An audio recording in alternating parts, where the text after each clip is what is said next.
Après la défaite douloureuse contre la Côte d'Ivoire, beaucoup ont pensé qu'Aliou Cissé avait enfin pris conscience de l'urgence de renouveler l'équipe, surtout après l'échec de Belmadi algérien qui a maintenu des joueurs en fin de carrière. À la suite de la CAN 2024, les attentes des Sénégalais étaient claires, intégrer de jeunes talents dans l'équipe. En défense, des joueurs comme Abdou Diallo, dont les performances ont été décevantes et qui n'apportent plus grand-chose à l'équipe, auraient dû céder leur place à des joueurs comme Mikayil Ngor Faye, Barça espagnol. À gauche, Fodé Ballo-Touré aurait dû également laisser sa place à des joueurs comme Abdallah Ndour, Guingamp, Cheikh Tidiane Sidibé, Al-Azam, ou Nobel Mendy, Betis Séville. Pourquoi convoquer à la fois Formose Mendy, Lorient, et Harouna Sanganté, Le Havre, qui ont tous les deux le même profil de défenseur central pouvant jouer comme latéral droit? Cela aurait dû être l'un ou l'autre, pas les deux.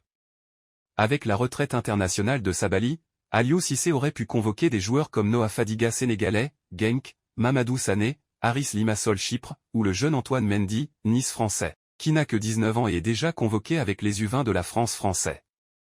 Ces choix auraient été plus judicieux que de miser sur des joueurs qui ne sont pas spécialistes du poste.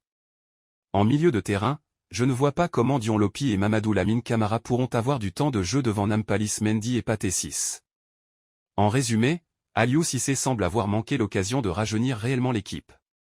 Ce qu'il a fait ressemble plus à une stagnation qu'à un renouveau. Le Sénégalais risque de répéter les mêmes erreurs que l'Algérie algérien sous Belmadi.